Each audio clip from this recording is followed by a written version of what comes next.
రాజు తలచుకుంటే దెబ్బలకు కొదవ అంటారు. ఇప్పుడు ఇండస్ట్రీలో దిల్ రాజు తలచుకుంటే డేట్స్ కు కొదవ అన్నట్టుగా మారింది పరిస్థితి. రీసెంట్ గా హనుమాన్ మూవీని పోస్ట్పోన్ చేయించేందుకు ప్రయత్నించాడు అంటూ ఆయనపై విపరీతమైన విమర్శలు వచ్చాయి.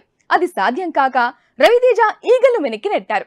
అందుకు గాను ఈగల్ కు సోలో రిలీజ్ ఇస్తాం అని చెప్పారు. బట్ అదే రోజు సందీప్ కిషన్ భైరవ కోనాతో పాటు యాత్ర 2 చిత్రాలు వస్తున్నాయి. యాత్ర 2 వల్ల పెద్దగా ఇబ్బంది లేదు. బట్ సందీప్ కిషన్ మూవీతో సమస్య తప్పదు అనుకున్నారేమో, లేక ఈగల్ కి ఇచ్చిన మాట నిలబెట్టుకోవాలనుకున్నారో కానీ మొత్తంగా ఇప్పుడు సందీప్ కిషన్ సినిమాను కూడా ఈగల్ లా సెట్ చేశారంటున్నారు. మరి అదెలా అనేది చూద్దాం.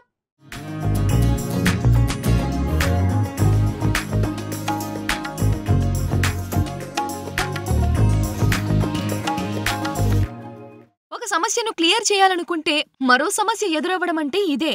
సంక్రాంతి పోటీని తగ్గించేందుకు ఇప్పుడైన నిజాయితీకే పెద్ద పరీక్షలా మారింది. సంక్రాంతి టైంలో విడుదల కావాల్సిన రవితేజ ఈగల్ ను ఫిబ్రవరి 9th కి పోస్ట్పోన్ చేయించారు. అప్పుడు ఆ చిత్ర నిర్మాతలకు సోలో రిలీజ్ ఉండేలా చూస్తాం అని మాటిచ్చారు.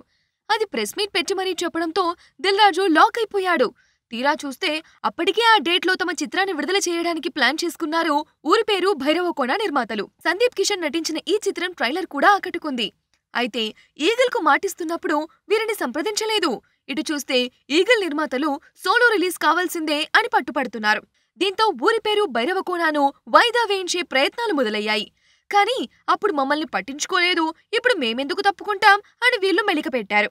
అయినా రవితేజ మాటే ప్రధానమనుకున్న నిర్మాతల మండలి ఊరి పేరు భైరవ కోన నిర్మాతలకు ఓ ఆప్షన్ ఇచ్చారు. వీరికి సోలో డేట్ ఉండేలా చూస్తాం అనేదే ఆ ఆప్షన్. ఈ మేరకు ఈ చిత్రాన్ని ఫిబ్రవరి 16న విడుదల చేసుకోమని చెప్పారట.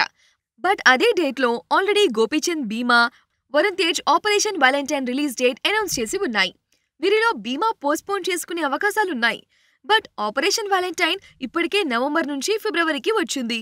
మరి వీళ్ళు దిల్ రాజు అండ్ టీం చెప్పే మాట విని ఊరి పేరు భైరవ కోనాకు సోలో రిలీజ్ ఇస్తే ఓకే, లేదు వీళ్ళు కూడా మళ్లీ కొత్త కోరికలు కోరితే ఇదో అంతులేని ప్రహసనంగా మారుతుంది. నిర్మాతల మండలికి ఓ కొత్త తలనొప్పిలా మారుతుంది. ముఖ్యంగా ఈ మొత్తంలో సెంటర్ పాయింట్ గా కనిపించేదే దిల్ రాజు. అన్ని వేళ్లు తన వైపే చూపుతారు. అంచేత దీనికి ఇప్పటికైనా ఓ పర్ఫెక్ట్ ఎండ్ కార్డ్ వేస్తే బెటర్.